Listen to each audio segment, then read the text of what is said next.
అర్హత లేకపోయినా పదోన్నతులు, నోటిఫికేషన్ లేకుండానే ఉద్యోగ నియామకాలు, విధి నిర్వహణలో అలసత్వంతో కోట్ల రూపాయల బకాయిలు.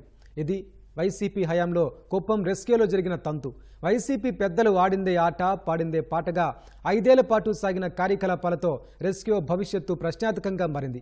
కుప్పం నియోజకవర్గ రైతులకు దశాబ్దాలుగా మెరుగైన విద్యుత్ సేవలు అందించిన రెస్క్యూ వైసీపీ దోపిడీతో అధోగతి పాలింది. రెస్క్యూలో జరిగిన అక్రమాలపై కూటమి ప్రభుత్వం విజిలెన్స్ విచారణకు ఆదేశించడంతో అవినీతి పొట్టలు పగులుతున్నాయి.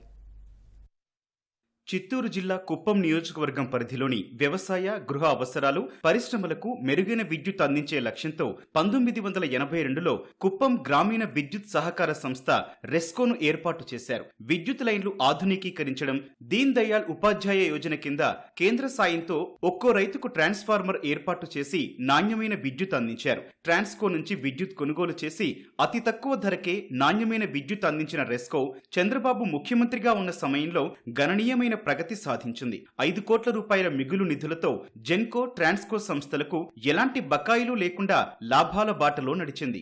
కుప్పం నియోజకవర్గం మొట్టమొదటిగా అభివృద్ధి చెందిందంటే కారణం దొరసామ నాయుడు గారు తీసుకొచ్చినటువంటి రెస్కో సంస్థ. దాదాపు ఒక 10,000 మంది ఎంప్లాయ్మెంట్తో పాటు జరుగుతూ అభివృద్ధిలోకి పోతా ఉంది. అటువంటి వ్యవస్థను గత ప్రభుత్వాధికారులతో కుమ్మక్కయ్యి పెద్దిరెడ్డి వ్యవస్థ కుప్పం రెస్కోను నాశనం చేసి పెట్టారు. దానిపైన చంద్రబాబు నాయుడు గారు ముఖ్యమంత్రి గారు చర్యలు తీసుకొని ఎన్క్వైరీ చేయడం చాలా శుభ పరిణామం. ఏమీ లేని సబ్జెక్ట్ తెలియని వాళ్ళకంతా కూడా వేలం పాటలాగా పెట్టి 15 లక్షలు 20 లక్షలు తీసుకుని ఉద్యోగాలు ఇవ్వడం జరిగింది. ఉదాహరణ, మా ప్రభుత్వం వచ్చిన తర్వాత వాళ్ళందరినీ పిలిచి సుమారు 128 మందిని పిలిచి వాళ్ళ ఎఫిషియన్సీ చెక్ చేయడానికి, వాళ్ళ సబ్జెక్ట్ తెలుసుకోవడానికి గాను మా గౌరవ ఎమ్మెల్సీ కంచర్ల శ్రీకాంత్ గారు ఫోల్ ఎక్కే కార్యక్రమాన్ని ఒకటి ఏర్పాటు చేస్తే 128 మందికి గాను 40 మంది కూడా ఫోల్ ఎక్కలేకపోయారు. వాళ్ళకి ఏమీ తెలియదు, ఏదో డబ్బిస్తే ఉద్యోగం వస్తుందని ఉద్యోగంలో చేరారు. కనీసం ఉద్యోగం చేర్పించుకున్న తర్వాతైనా కనీసం వాళ్ళకి ట్రైనింగ్ కూడా ఇప్పించకుండా వాళ్ళు హెల్పర్ల ద్వారా చేస్తే అది ఇప్పుడు ఆ కుట్రంతా బహిర్గతమయ్యి ఈ కొల్లు కొట్టిండే డబ్బులతో ఇక గత వైఎస్ఆర్సీ ప్రభుత్వంలో పెద్దిరెడ్డి అన్ను చూసుకుని ఇక్కడ సెంధిల్ అని చైర్మన్ గా ఉన్న వ్యక్తి సుమారు 300 నుంచి 400 కోట్లు తిన్నాడని ఇప్పటికే తేలింది. ఆయనకు బర్త్డే జరిగితే హెలికాప్టర్లో పూలేయించుకున్నాడు. పెద్ద పెద్ద లారీ ట్రాలీల పైన కేకలు కట్ చేయడం జరిగింది. మొత్తం ఈ రెస్కోలో దోచిన డబ్బుతోనే చేసుకున్న ఎంక్వైరీ జరుగుతుంది.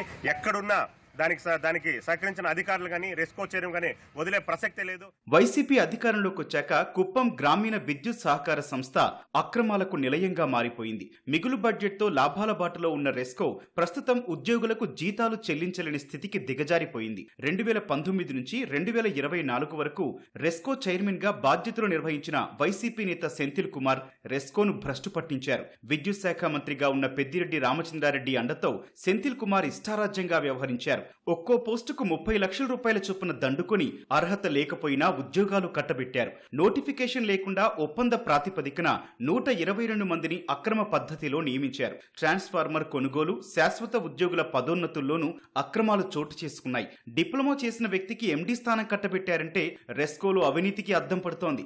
గడిచిన 5 ఏళ్ల కాలంలో నియమితులైన ఉద్యోగులకు ఇటీవల పరీక్షలు నిర్వహించగా 80% మంది ఉద్యోగులు కనీస అర్హత సాధించలేకపోయారు.